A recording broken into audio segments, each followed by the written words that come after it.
Salut à tous et bienvenue pour un épisode de We Talk Podcast, le podcast des créatifs. Voilà, ça fait plaisir de se retrouver toujours dans le Blue Lab, dans ce bel espace, avec différents décors.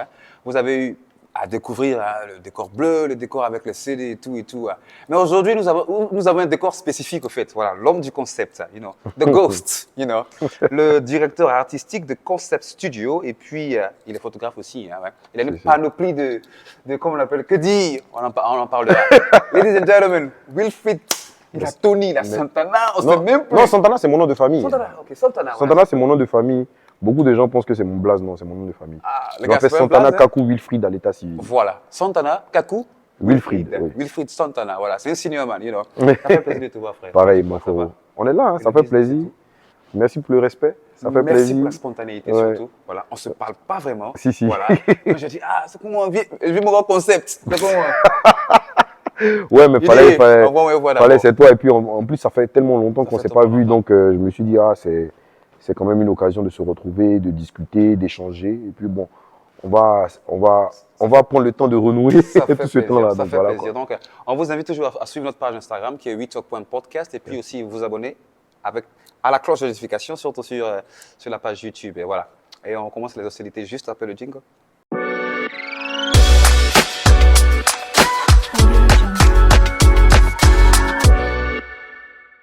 Tony, ça fait plaisir de te revoir encore. Merci mon frérot. Tu vas bien? Toujours en puissance. Et tout. Dieu fait grâce. Je vois que tu brilles d'un concept assez spécifique. C'est une pluie d'onction. C'est ce que tu vois. Amen, comme on le dit. Si, ça va, tout va bien. Voilà, vous savez, dans We Talk, c'est un classique, on reçoit les créatifs et puis on essaie de connaître un peu leur histoire. En bref, parce que tu as tellement une longue histoire, je ne sais pas ce qu'on finira. Voilà. Wilfried Tony Santana, mannequin. Photographe, toujours. Si. Et now, directeur artistique. Comment tu trouves ce chemin d'abord? Écoute, comme tu connais, toi-même tu as dit c'est un chemin, tout est une question de processus et après d'organisation. Ouais. Donc, je suis une personne qui est assez pragmatique dans le développement de ses projets et j'en parle aussi très rarement parce que je me dis, un projet peut être un projet, c'est un truc que tu veux voir net, que tu veux voir grandir, mais demain, tu peux avoir un empêchement et puis quelque chose va faire que tu ne pourras pas réaliser. Donc, ça fait que j'en parle rarement. Alors, donc comme tu le sais, j'ai été mannequin pendant plus de 10 ans. Et j'ai eu une carrière, je dirais, une carrière très intéressante et respectable. Je peux le confirmer? Oui, très respectable. Je le dis vraiment sans humilité aucune que j'ai eu une carrière. Il faut qu'on le dise, il faut qu'on le dise. Il n'y a pas de grand chose sans Wilfried. Oui, donc j'ai eu une superbe carrière. Je me suis dit à un moment, faut bien que moi, en tant que produit, puisque je me prends comme un produit, faut bien que je crée des dérivés du produit que je suis. Et c'est comme ça que je suis rentré dans la photo. Donc la photo, juste après le décès de mon père, je me suis lancé là-dedans. Et comme je faisais d'abord la photo dans ma chambre, voilà, c'était dans ma chambre. Je me rappelle ce petit studio-là. Un jour, j'étais en vacances. C'est vrai. Donc, jusqu'à présent, je n'ai pas encore vu les photos. Arrête, j'ai posté, c'est pas que tu pas vu. J'ai identifié tout ça là. Mais c'est encore sur Instagram. Je crois que le projet est encore sur Instagram et Facebook. Donc, je vais te tirer un peu les legs là. Il est trop bon celui-là. Donc, comme tu connais, je shootais dans ma chambre et puis après, j'ai ouvert mon studio. Et quand j'ai ouvert le studio, je me suis très, très concentré là-dessus. Parce que quand je commence un projet, je me mets vraiment à fond là-dessus. Et c'est comme ça que Ghost Studio est né. Le Ghost Studio dont je faisais la photographie de portrait, petit à petit, ça s'est développé. Donc, photographie commerciale, photographie de mode. Et puis, j'ai pu me positionner dans ce pays qui est vraiment très concurrentiel en photographie. Et comme ça, j'avais pour idée, même quand j'étais mannequin, de sortir une marque de vêtements. Mais c'est vraiment, j'ai pris tout mon temps pour nourrir le plan, nourrir l'idée, trouver en fait l'idée vraiment générale derrière ce projet, afin de mettre à disposition un produit qui aura un bon rapport qualité-prix. Connaissant la politique ivoirienne dans tout ce qui est prix, tout ça là, il ne faut pas non plus les agresser, mais il faut leur vendre des produits sur lesquels ils diront oui, j'ai mis mon argent et je suis content. Et c'est comme ça, après étude de marché, on a lancé Concept Studio, mon épouse et moi, et puis fantastique Concept Studio, vraiment, qui est une... on y est déjà, on parle de Concept Studio. Voilà, comme j'ai dit, il y a de l'histoire. Il a été là, je me rappelle, Tony Santana en tant que mannequin, la photo. Et puis, je suppose que durant ce passage de mannequin, photographe, jusqu'à la conception, Il y a toujours un lien. Et puis, tu étais toujours photographe aussi. Si, Et puis, si. bon. Voilà, on dit mannequin pour toujours, mannequin une fois, mannequin toujours. Non, mais tu es mannequin à vie. Voilà, c'est Tu es ça. Donc, mannequin à vie, et ouais. tu penses qu'il y a un lien quand même entre le fait que tu étais la personne qui représentait les vêtements Oui, et devenir celui qui montre le vêtement si, si. et maintenant celui qui Tu fait le le vêtement. crées, ouais, ouais. Parce qu'en vrai, justement, comme tu parles de lien, tu sais, quand tu es mannequin, tu... être mannequin, c'est aussi vivre plusieurs vies en même temps, hein. Parce que quand tu es mannequin, tu n'es pas seulement mannequin pour être le mannequin photo, tu as aussi le mannequin qui défile, tu as aussi le mannequin qui apparaît dans des films. Donc, moi, j'ai joué dans des films, j'ai encore des projets qui arrivent. Et il y a cette idée-là qui te pousse, en fait, qui te pousse dans la créativité. Tu sais, en fait, l'utilisation de vêtements, tu sais, en fait, le produit qu'il faut mettre en marche et qu'il faut mettre en place. Moi, je sais que les gens qui me suivent aujourd'hui savent que je suis un consommateur de produits de qualité. Et à ce moment-là, tu deviens en fait une vitrine. Et cette vitrine-là que les gens vont regarder aujourd'hui pour pouvoir s'identifier à toi.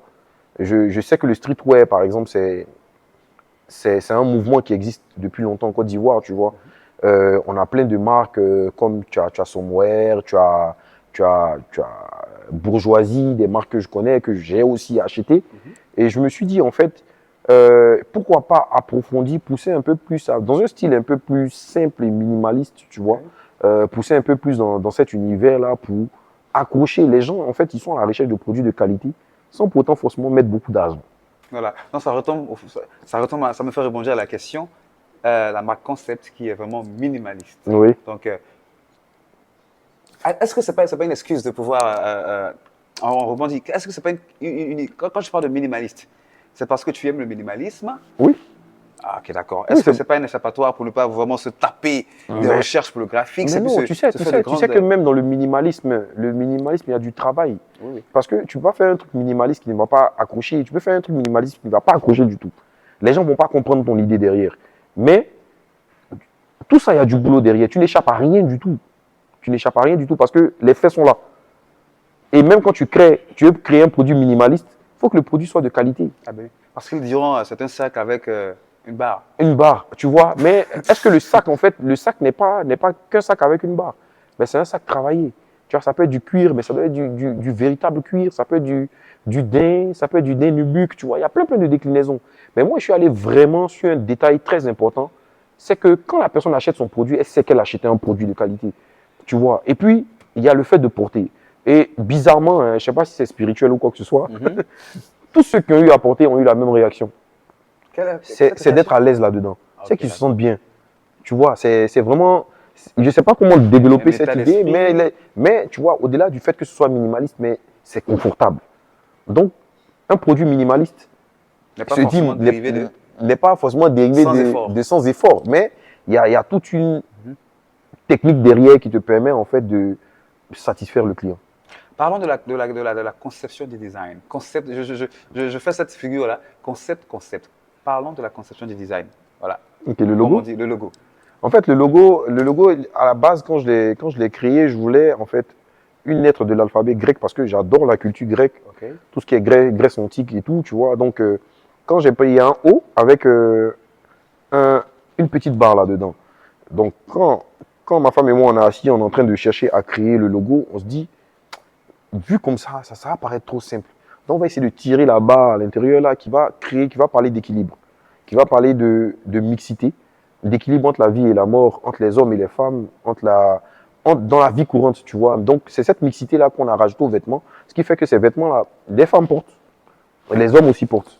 Donc, on n'est pas forcément resté sur des vêtements femmes, tu vois, créer des vêtements femmes pour créer, en fait, une sorte de dissociation. On a créé un équilibre qui est parfait où les femmes, en fait, aujourd'hui, tu peux les voir dans leur hoodie, gros pantalon, avec des escarpins en bas. Ouais. Tu peux les voir avec leur gros t-shirt, avec un petit collant, avec des baskets en bas. Tu vois, c'est cette culture sneakers là qu'on a, bon, pas sneakers, streetwear qu'on a ramené. Désolé, hein. Moi, les En fait, sneakers, c'est l'amour. C'est ça, en fait. C'est l'amour de la. À un moment, quand je le suivais, je me demandais, mais il fait quoi au juste? Mais c'est le problème qu'on a avec les hommes de la créative. C'est débordant de création. Ouais, tu vois, En ce moment, ça part dans tous les sens. Et ça me permet de poser une question. Au début, je te vois avec la photographie, j'adore. Ouais. Tu en fais et tout. Et je suppose que tu as eu des challenges. Est-ce que Oui. tu ne jouais pas de tes talents de mannequin et ton répertoire Mais Fais ton réseau pour- Mais frérot, c'est forcément ça. Tu sais que les gens, ils te suivent. Quand tu es mannequin, tu as des personnes qui adorent, qui t'adorent parce qu'ils aiment le travail que tu effectues en tant que mannequin. Forcément, ces personnes-là, à la fin de la journée, vont vouloir s'identifier à toi. Donc, quand tu crées une marque comme Concept Studio, tu dois être le premier mannequin. Bien sûr. Tu vois. Et puis les contacts. Aujourd'hui, même en photographie, moi, les agences avec lesquelles j'ai travaillé quand j'étais mannequin, c'est avec ces mêmes agences que j'ai travaillé en tant que photographe. Ok.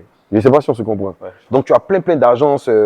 Si tu permets de citer leur Vas-y, nom, donc vas-y. tu as Voodoo, tu as plein d'agences en fait, tu vois, mais ces mêmes agences-là avec lesquelles j'ai travaillé en tant que photographe et avec lesquelles j'ai pu prendre même en expérience photographique, tu vois, et développer mon mouvement. Et aujourd'hui, quand tu crées une marque, ces mêmes agences-là peuvent te permettre en fait de communiquer, Et aussi, il y a plus de pression. Parce que, voilà. Oui, Étant obligé. dans le métier, avoir fait le métier, Oui. il y a plus de Par contre, moi, je travaille sans pression. Ok. Pourquoi? Je travaille sans pression parce que je me dis en fait que tout ce qui arrive est normal. Ok. Si ça devait arriver, ça va arriver. Si ça ne devait pas arriver, je ne serais pas là. Je fonctionne beaucoup avec les énergies. Je suis une personne comme ça. Je ne force rien. Parce que même quand j'étais modèle, Ouais. je ne forçais rien. Je ne sais pas quel styliste, modéliste, designer va te dire Tony est venu me demander pardon pour défiler. Je ne faisais jamais ça et je ne fais pas. Donc quand je crée quelque chose, je me permets de développer une idée, c'est sans forcer. Je me dis je le fais, je développe, je mets à disposition un système et si ce système-là marche, Ouais. c'est tant mieux. Si ça ne marche pas, c'est que ça ne devait pas être pour moi. Je suis comme ça. Donc je travaille sans pression. Un état d'esprit, quoi. Oui, moi en fait, je dis aux clients aujourd'hui, on est sold out sur le pull rouge, mais je le produis dans 3 mois. Tu ne vas pas me mettre la pression pour produire mon truc en 1 mois. Parce que souvent, quand tu es trop pressé, C'est vrai, parce que non, quand tu es trop pressé, tu perds ton argent. Parce que tu vas être obligé de faire venir par avion, tu vas payer des millions. Et finalement, ces millions, tu as mis là, tu n'as même pas rentabilisé ce que tu as payé. ouais. Toute chose doit être faite avec de la patience. Et en fonction- Rien ne presse quoi que ce soit. Maintenant, si tu sais que tu as mouru de délai, faut faire ton truc en même temps. Ça, c'est autre chose. Mais sinon, si tu es sûr que non, ta vie est faite de challenge, faut pas te mettre la pression pour développer tes trucs. En toute chose, il y a une question de prise de temps. Moi, je prends mon temps pour réaliser mes trucs. Je prends mon temps pour produire mes articles. Donc, le temps que tu vas attendre là, tu ne vas pas regretter d'avoir attendu. C'est bien dit. Donc, on va prendre un peu de temps. Voilà, nous aussi, et puis on revient à la aucun souci. troisième partie. Allez, voilà. On se retrouve dans un univers de créatif avec beaucoup de challenges, bien sûr, au Ouais. niveau de la création et des vêtements. Voilà. Il y a beaucoup de personnes qui se plaignent des prix, voilà, de vos articles, hein, voilà, sans toutefois savoir Mhm. la qualité. En vrai, moi, je ne peux pas les en vouloir. Tu sais, en Côte d'Ivoire, ici, on a ce système de vouloir à tout prix justifier le prix qu'on met dans un article. Quand tu te déplaces, je dis n'importe quoi, je vais parler d'une marque simple. Vas-y. Quand tu te permets d'acheter une marque comme Versace ou l'Europiana, tu estimes juste qu'il y a une histoire. Il n'y a pas de problème. C'est peut-être pour cette histoire-là que tu achètes. Et cette histoire, en fait, qui a créé la hype autour de la marque. On peut comprendre. Mais quand ton compatriote, donc localement, crée un mouvement, il y a forcément une histoire en fait derrière qui est développée. Et cette histoire-là, c'est parce qu'aussi à la fin de la journée, il veut que tu comprennes en fait pourquoi Versace, par exemple, te vend un t-shirt à 500 € alors que ce t-shirt-là, dès que tu le mets dans la machine, ce t-shirt-là ne fonctionne pas bien. Mais tu t'en fous parce que c'est Versace. Tu vois, avec Concept Studio, il y a eu un développement sur la marque. Naturellement, quand toi-même tu as acheté, tu te permets d'acheter un produit. Toi qui es Tony, je parle de moi la troisième personne. Donc toi, Tony, quand tu achètes ta marque, tu achètes un vêtement, c'est parce que tu veux te sentir bien là-dedans. Psychologiquement, tu te prépares toi-même au fait que tu dois te sentir bien. Mais au-delà de se sentir bien, il faut que ce produit, quand je le mets dans la machine ou que je le lave à la main, ce produit-là tienne la route, même encore pendant 2 ans. Bien sûr. On a des produits en fait qui ont été achetés il y a 2 ans, 3 ans, qui ont gardé la même qualité jusqu'à aujourd'hui. Et là encore, il y a la manière de l'utiliser. De Parce que l'utiliser. le produit est le plus fantastique. Si tu le laves à 50 degrés, tu Oui. ne prends pas soin, tu le Tu prends sèches, pas tu le soin. presses. Et toutes les informations sont marquées en fait sur l'étiquette à l'intérieur du vêtement. Donc, il y a une étude qui a été faite. J'ai juste compris qu'en fait, avec le temps que l'Ivoirien, surtout l'Ivoirien moderne, quand il veut acheter un produit, il ne veut pas se retrouver à acheter un produit qui n'est pas bon. Mais, au-delà du fait que le produit-là doit être top, Ouais. il ne veut pas beaucoup dépenser. Ah ben, les Ivoiriens connaissent la même chose, mais ils ne veulent pas investir. Oui, donc tu as tout compris. J'ai eu cette expérience-là avec les sneakers. Ok. Moi, en tant que collectionneur de chaussures, je m'en fous en fait du prix à un moment. Quand je veux une paire, je m'en fous. Donc, quand je devais me marier, j'ai dit à mon épouse que je veux porter une Travis Scott le jour de mon mariage. La paire m'a coûté 1680 €. C'est parce que je la voulais. J'ai encore des paires plus chères. Ouais. Mais parce que je me dis pour la culture et pour la qualité du produit et les finitions, je me permets d'acheter ce produit-là. Donc, quand je m'assois et je regarde un peu plus loin, je dis, mais avec l'ivoirien, ça sera compliqué. Parce que les gars, quand ils viennent et puis me demandent le prix de ma paire de chaussures, quand je leur ai dit le prix, les gars dézooment. Ça dézoome. Les gars fuient. Donc, c'est que quand moi, il a sorti mes vêtements, ça a chauffé. Néanmoins, quand je sors les vêtements, les prix de base, c'est 25 000. Sur les t-shirts. Et les démembrés sont à 20 000. Là, les gens, quand ils regardent la qualité du produit et ils regardent le prix, mais ça va. Et tu as plusieurs coloris, tu as plusieurs déclinaisons. Donc, à ce moment-là, tu ne vas plus calculer le prix. Quand tu rentres chez, par exemple, Uniqlo, ils te font le même t-shirt dans 25 coloris. 25 $, ouais. Tu n'as pas le temps de dire que non, je vais prendre ce t-shirt. Tu vas prendre au moins 10 dedans. C'est ça? Parce que tu veux la qualité, la même qualité à plusieurs déclinaisons. C'est comme ça que je fonctionne avec Concept Studio. Quand je mets Concept Studio, je le fais à 25 000. Sauf qu'en fait, quand je passe à un niveau supérieur, je me dis non, mes Ivoiriens chéris, ils ont besoin de produits mieux. Donc, je passe de 300 GSM à 450 GSM. 450 GSM est un produit à 30 000 francs. Tu as vu ça où? Je ne sais pas. Honnêtement, quand tu rentres dans un magasin comme Blue Lab, un produit à 450 GSM, un t-shirt à 30 000 francs, Blue Lab même vont regarder, vont dire non, on ne peut pas vendre ça à 30 000. Je connais mes éléments, c'est des businessmen. Tu vois, mais moi, je le fais parce que je me dis, crée l'accessibilité, crée l'envie, suscite l'envie. Moralement, crée un produit que les gens vont porter et vont se sentir bien là-dedans. Parce que quand moi, ils portent mon mouvement, là, je te jure que non, sans pour autant vendre quoi que ce soit, je me sens vraiment bien là-dedans. Donc, naturellement, s'il y a des gens qui s'identifient à toi, ces personnes-là vont vouloir ces produits-là. En fait, j'ai l'impression que tu es plus aussi orienté avec la qualité de confort. Oui. Frérot, tu vas porter un C'est pas beaucoup t-shirt. comme... c'est un business, c'est Oui, un commerce, mais en même temps, voilà. Oui, moi, je pars sur la technique. Une fois que je finis sur la technique, je t'ai atteint moralement. C'est fini. Et c'est ce que les gars font aujourd'hui. Nike, ils te font un produit inversé. Ils te font une chaussure virgule inversée. Mais le même produit prend la direction normale de la virgule. Ce produit est vendu à 140 €. Mais la virgule inversée est vendue à 200 €. Pourquoi la virgule inversée, tu prends ça à 200 €? Vous voyez, c'est Travis Scott. C'est ça. Je ne sais pas si on se comprend. Donc, il y a une idée en fait derrière. C'est-à-dire, ces techniques, ça joue sur ton mental. C'est un problème de mentalité, tu veux C'est un dire? problème de mentalité. Donc, quand récemment, les gens font le buzz sur les réseaux et puis se plaignent du prix de mes t-shirts, moi, je ne réponds à aucun commentaire. Parce que j'estime juste qu'ils ne savent pas. Sauf qu'en fait, les gars, ils se sont rués sur la marque parce qu'ils se sont dit que la marque est sortie là, en janvier. Ah, ils ont connu la marque en janvier? Et ils ont connu en janvier. D'accord. Sauf que moi, je la vendais en niche. Ok. Et en ce moment, quand ils voient en fait la communauté qui mène le combat, ils disent, mais non, en vrai, le gars, il existe depuis longtemps. Donc, nous, ce qu'on est en train de faire, ce n'est pas un combat noble, en fait. Et je n'ai répondu à aucun commentaire déplacé. Je n'ai répondu à personne. Et c'est ça aussi qui fait la force d'une marque, sa communauté. C'est que j'ai créé une communauté et cette communauté est venue toute seule. On n'a forcé personne. Tu as Didier Drogba qui porte, tu as Didi B qui porte, tu as Nash qui porte, tu as plein d'artistes et même des personnes que je ne connais pas qui portent. Est-ce que c'est parce que je suis allé leur donner cadeau? Ils ont acheté. Donc, ils ont voulu faire partie d'une communauté. Et cette communauté-là a mené le combat et aujourd'hui, ils ont compris en fait ce qui se passe. Et quand eux-mêmes, qui ont fini de m'insulter sur Internet, sont venus au studio et ont touché les produits, ils ont compris qu'ils coûtaient 30 000. Et ils ont vu l'effort aussi qui est mis derrière. Voilà. Tout simplement. Donc, c'est mental. Mais on va changer cette mentalité-là. Cette mentalité doit changer, ouais. Vous avez une question là? Non, je dis c'est la situation. À l'époque, nous sommes en train de cultiver des gens. Oui, on est en train de cultiver. On fait face à deux générations. Voilà. Bon, je dirais que nous, on a le mélange de l'ancienne et la nouvelle. Et la nouvelle, on a oui, été bien ouvert. sûr. Oui. Voilà. Il y a une question. Et puis, il y en a qui font semblant. Oui.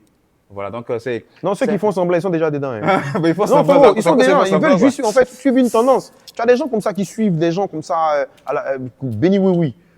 S'ils sont déjà dedans. Et même ceux qui sont stock là, ils sont dedans, mais ils veulent être rassurés. L'importance dans ce jeu et l'enjeu même de ce truc-là, c'est de les rassurer. Une fois que tu vas les rassurer là, ils seront stock, mais de ton côté. Hein. Là, en ce moment, les gens qui se plaignent à chaque fois, là, ils pourront pas les convaincre. Hein. Donc, c'est un produit, en fait, quand tu crées un produit, là, crée un univers, crée une communauté, il y a une synergie qui est finalement créée et qui fait que non, le combat est mené tout seul. Tu n'auras même pas besoin d'ouvrir la bouche. Et même moi, je ne leur veux pas. Hein. Parce que comme je t'ai dit et comme le frérot a dit, on est en train de les cultiver. Parce que ceux mêmes qui se plaignent de 30 000, là, ils viennent payer peut-être 10. Hein. Mais je te dis, quand je suis rentré à Abidjan, voilà, en fait, j'ai vu une certaine évolution des choses. Oui. Je parlais à un ami et tout, qui disait qu'il a Bassam et tout. Je le vois souvent à Abidjan, je lui dis, il n'a pas de véhicule en ce moment. Je lui dis, comment tu viens? Il dit Yango. Il dit, ah bon, donc c'est 30 000. Ouais. Tu as vu? Ça veut dire, 30 000 dans la. 30 000. Donc, ça veut dire payer un t-shirt de 30 000, si tu aimes, ça peut se passer. Ouais, en fait. le truc, c'est que les gens ont comparé le prix des t-shirts au prix de la nourriture. Excuse-moi. Les Ivoiriens sont les- Non, tu sais, les Ivoiriens, faut savoir le combat que tu mènes, frérot. Une dame qui vend un poulet rôti à 30 000 francs ou à 10 000 francs, c'est pas pareil pour un textile. Parce que le textile, là, C'est dur un peu. ça rigole pas. Mais tu vas manger ton poulet si tu es parti au petit coin. C'est gâté. C'est fini, C'est quoi, en tombé. fait. Voilà. Mais le vêtement, quand tu le portes là, c'est le vêtement que tu as porté pour manger le poulet avec lequel tu es parti au petit coin. Le vêtement, il est encore sur toi. Punchline. Tu vois? Voilà. Donc, avec ce nouveau monde de créativité où il y a beaucoup de personnes qui font d'efforts de pouvoir concevoir quelque chose, comment est-ce que tu te positionnes? Disons, quelle est ta particularité? Quelle est la particularité de Concept Soul? Bon, je Certains concepts. vais le redire, c'est... Voilà, je pensais que tu l'avais dit low-key, mais Oui. pour ceux qui nous Non, qui la nous particularité de Concept Studio, c'est la qualité du produit. écoutent. C'est la qualité du produit. Il n'y a Tu te même bases sur pas... la Il y a qualité même du pas... produit. Oui, c'est la qualité Il du n'y produit. a pas un autre truc qui fait. Bon, je suppose que ton Non, bien c'est trouvé, mais il y a le petit il y a concept d'autres. d'être good in your soul. OK, I see that. Non, c'est juste ça, tu vois. Mais sa particularité, c'est la qualité. Parce qu'aujourd'hui, on est condamné à produire, à mettre sur le marché des produits de qualité. Chez nous, il n'existe pas de la mauvaise qualité. Il n'existe même pas de mauvaise qualité. C'est la qualité. Tu vas regarder, tu vas tourner à gauche, à droite. Tu vas dire, ah, je vais acheter un t-shirt aujourd'hui. Ah, tu vas tout de suite penser. Quand on te parler de qualité, on te dit Concept Studio, ça reste dans ta tête. Et puis, tu es sûr que quand tu vas venir, tu ne seras pas dessus. Tu vois, Le concept, c'est plus la qualité, c'est plus un esprit, c'est plus une communauté. c'est ça. Écoute, ce qui a bien dit. Et qu'il faut très respecter. D'accord. Respect. Podcast. Donc voilà, il y a beaucoup de jeunes créatifs qui s'y mettent maintenant dans cet esprit de pouvoir créer, concevoir. Bien sûr. Et toi, en tant qu'expérimenté, quel est le conseil que tu peux leur donner? On commence d'abord par le mannequin, parce qu'il y a une crise. Vraiment, je me demande s'il y a encore la mode en Côte d'Ivoire. Il y a des modes en Côte d'Ivoire, et voilà, je disais, voilà, qui devait être l'espoir parce qu'on a fait la bataille. Ah, mon Parce que frérot, quand nous étions, on a fait ce qu'on il n'y pouvait. avait personne qui allait nous dire qu'est-ce qu'il y a pour la Polaroid. Voilà. ouais. Maintenant, il y a l'évolution des médias. Il y a ce qu'on appelle les scouts aussi qui leur mènent la vie dure et Yep. tout et tout. Il y a aussi, ils sont confrontés aussi au booking qui ne sont pas peut-être bien payés et tout et tout. Voilà. Il y a aussi la photographie, le challenge des photographes au niveau des prix et on redescend à concept. Donc, OK. tu peux globaliser. Alors, pour démarrer avec le mannequinat, je pense que c'est le seul conseil que je pourrais donner aux jeunes mannequins, c'est de travailler. À chaque fois, les questions qu'on va me poser, c'est le travail qui va revenir parce que le travail ne se limite pas qu'à aller au gymnase et puis se muscler les abdos ou faire quoi que ce soit. Le travail, c'est déjà d'être authentique. Donc, il y a cette authenticité et puis cette touche artistique personnelle que tu devrais avoir. C'est ce qui mettait la différence entre moi et vous et les autres parce que moi, tout de suite, quand on voit pas les mannequins tatoués, bon, ils m'ont parlé de Tony et tout, tu vois, mais il y a sa personnalité qu'il faut travailler. Et puis, c'est de rentrer en contact avec les gens. On ne reste pas dans son coin pour dire je suis mannequin, j'attends des projets, j'attends un défilé. Non, le mannequin, c'est celui qui fait tout aujourd'hui. Tu restes quand même une personne qu'on regarde, tu restes une personne qu'on voit. Et tu dois être cette personne en fait, qui donne envie, en fait, par exemple, de mettre un vêtement ou de jouer même un rôle, tu vois. Donc, ça, c'était pour les mannequins, c'est d'amener, de travailler sur soi, d'être passionné, surtout. Et en toute chose, la passion est la clé. Pour moi, c'est comme ça que je vois les choses. Et maintenant, pour revenir au photographe, il est question d'organisation et de recherche. Parce que moi, je n'ai pas suivi de formation chez un photographe ou j'ai passé un stage. Je suis autodidacte. Et même mon style artistique en photographie, ça a été un travail de longue haleine sur 2 ans, quand même, 2 ans, 3 ans, tu vois. Et ça n'a pas été facile. Et c'est de ne pas s'empresser, tu vois. Tu ne peux pas te dire, moi, je veux réussir sans pour autant passer par des échecs. Pour moi, l'échec, ce n'est pas le stop. L'échec, en fait, c'est juste une étape que tu franchis pour après regarder ce que tu as fait en arrière et pouvoir évoluer. C'est comme ça que je vois les choses aujourd'hui. Ok. Donc, être photographe, c'est pas facile. Surtout en Côte d'Ivoire, c'est de s'imposer, apprendre à se faire respecter et faire comprendre aux gens qui n'ont pas le choix en fait que de te respecter et de respecter ton travail. Ça demande du boulot, mais tu n'as pas le choix. Ouais. C'est comme ça. Et maintenant, pour revenir à Concept Studio, Voilà. Le nez de la guerre. mon gars derrière la cam, même, il est mort de rire. Parce que, honnêtement, les gars, non, honnêtement, les gars, bon, pour Est-ce que tu as le parler, cardio? faut avoir le cardio. Il faut avoir le cardio, mais Est-ce c'est que tu as le surtout, cardio? c'est ce que j'ai appris de la vie quand je me suis lancé dans Concept Studio, c'est de ne pas s'attacher au matériel. Ne pas s'attacher au matériel va te permettre d'avoir une vision. Et c'est cette vision qui va te permettre de te développer. J'estime juste que non, moi, le plus important, c'est que toi, Angel, aujourd'hui, si tu portes mon t-shirt, que tu me dis, Tony, vraiment, waouh, tu vois. C'est ça, en fait, ma satisfaction première. C'est pas l'argent, oui, c'est bien, mais ce matériel-là risque de te ralentir, en fait, dans ton développement de projet, tu vois. C'est clair qu'aujourd'hui, tout business qu'on fait, c'est pour avoir de l'argent, mais quand à la fin de la journée, tu es concentré sur ta vision et que tu n'es pas attaché au matériel, cette vision-là vient tout seul pour développer ton mouvement. Et je te jure qu'avec Concept Studio, moi, tout de suite, c'était pas combien je vais gagner, comment je vais avoir mon bénéfice. Moi, c'était tout de suite. Ah ouais, mais écoute, son produit est bien. Ah, tu vois, quand moi j'entends un client me dire, ah ouais, Tony, vraiment, merci, ton produit est trop bien. Il a gagné mon an, quoi. Hein. Maintenant, après, si l'argent est venu pour compléter, Dieu, c'est le bonus, c'est pour payer ma chaussure. Tu vois. Ouais, non, faut que tu saches. Mais en vrai, le conseil que je donnerais à quelqu'un qui voudrait même entreprendre en général, c'est d'avoir une vision et de ne pas s'attacher au matériel. C'est de ne pas s'attacher au matériel. Une fois que tu es attaché au matériel, il commence à avoir une petite ambiguïté. Et tu sais que même en photo, comme moi j'étais photographié dans le temps, c'était de voir en fait qu'on dise « Ah, mais ces photos parlent. Ah, mais son blanc et noir est assez spécial. Ah, c'est comme ça. C'est comme ça que moi j'ai pris mon pied. Et maintenant, après, tout doucement, la vision m'a permis en fait de continuer de travailler et d'avoir des clients extraordinaires qui m'ont respecté jusqu'à aujourd'hui. Donc, c'est ce que je pourrais dire. C'est d'avoir une vision. Ne pas s'attacher au matériel et puis satisfaire les gens. En tout cas, là, voilà, il a tout dit, je pense, hein, se concentrer et puis dans un espace, beaucoup de challenges. Comme Ouais. on sait, et j'ai mon expérience aussi. Quand je voulais commencer celui-là, je dis, on est dans un monde où il y a beaucoup de médias, il y a beaucoup de podcasts. Qu'est-ce qui fait ma particularité? Je ne suis pas en course avec quelqu'un, je le fais. Et quand j'ai un petit feedback, Ouais. ça va, je dis, voilà. C'est bien et vraiment, moi je t'encourage, ne cherche même pas à regarder ce que les autres font. Ne cherche même pas à voir ce que d'autres médias font. Moi j'ai des médias que je suis et que je n'arrêterai jamais de suivre. Tu vois. Moi, c'est pas parce que mon gars est là, mais je vois Sal Ivoire. Quand Sal Ivoire débarque, je dis, mais waouh, tu vois, les gars viennent avec une identité. Donc, cette identité-là qui te différencie des autres. Donc, si aujourd'hui tu as commencé ce super média, c'est pas forcément que tu te mets en concurrence avec les autres. Tu te mets en concurrence avec toi-même. Bien sûr. Et tu te mets en concurrence avec toi-même, pourquoi? Pour le développer, pour le rendre parfait. Et c'est ce que tu devrais continuer de faire. Donc, c'est une vision que tu as déjà, de pouvoir développer en fait ton mouvement. Et tu vas voir un moment, tu vas commencer à rentabiliser, c'est tant mieux. Mais il faut en fait ta passion te pousse à parfaire ta vision. À ce niveau, il faut qu'on rentabilise hein, pour les t-shirts concept. Hein, les gars. Ouais. Peut-être du moment où on rentabilise ça, ça a lui 45 000 francs. Pardon.